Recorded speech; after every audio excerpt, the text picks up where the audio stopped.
Kita bisa bayangkan, Ustaz Ismail, kalau LGBT itu dilegalisasi, dilegalkan begitu ya. Nanti seorang ustadz ketika ceramah tentang homoseksual, haramnya homoseksual, itu akan bisa dianggap salah, bukan hanya dianggap salah, mungkin bisa dikriminalkan ya. Dalam kondisi tertentu yang benar jadi salah. Jadi kita yang anti LGBT itu menjadi salah. Kan ini suatu hal yang sangat naif gitu. Bagaimana bisa yang mungkar menjadi ma'ruf, yang ma'ruf menjadi mungkar gitu.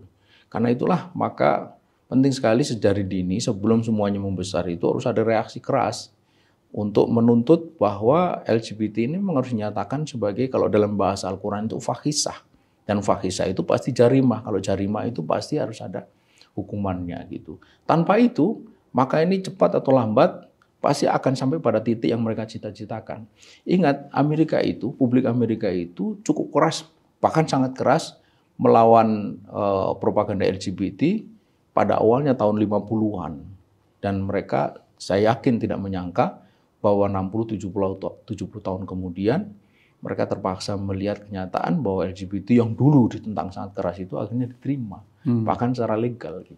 Ada menarik video yang cukup viral juga, Ustaz Ismail, seorang pendeta, walaupun ini kita lihat hanya cuplikannya ya, kita tidak melihat secara utuhnya, mengatakan bersyukur di Indonesia ini Islam mayoritas. Gitu ya. Kalau Islam ini tidak mayoritas, kemungkinan LGBT itu akan dilegalkan. Bahkan di Barat katanya, kalau pendeta itu menolak untuk menikahkan sesama jenis, maka dia bisa dikriminalkan karena melanggar HAM.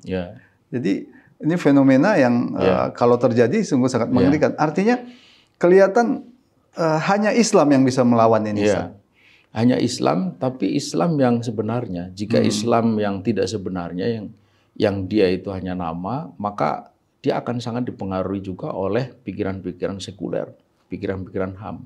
Contohnya ya negeri kita ini.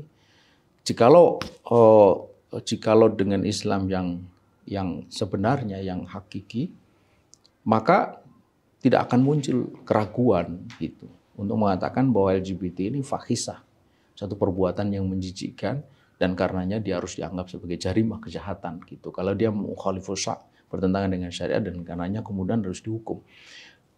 Jadi ini yang harus dipompakan terus atau harus digencarkan untuk menggunakan tolok ukur yang benar dalam menilai ini. Sebab kalau tidak menggunakan tolok yang benar, maka ini pasti ada dalam posisi abu-abu.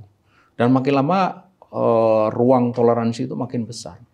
Ini hari itu sebenarnya sudah lebih besar daripada sebelumnya. Sebelumnya itu orang masih malu-malu untuk mengaku dirinya LGBT. Sekarang kan enggak. Udah banyak tokoh-tokoh yang mengaku bahwa dia LGBT. Atau orang yang LGBT itu menampakkan dirinya. Dan jangan kaget jikalau suatu hari nanti akan ada secara diam-diam itu pernikahan sejenis dan segala macam gitu. Dan itu bukan tidak mungkin. Saya kira kita harus belajar dari publik Amerika. Tahun 50-an tadi sudah disebut menolak. Tahun 2015 persisnya akhirnya mereka harus menerima secara legal.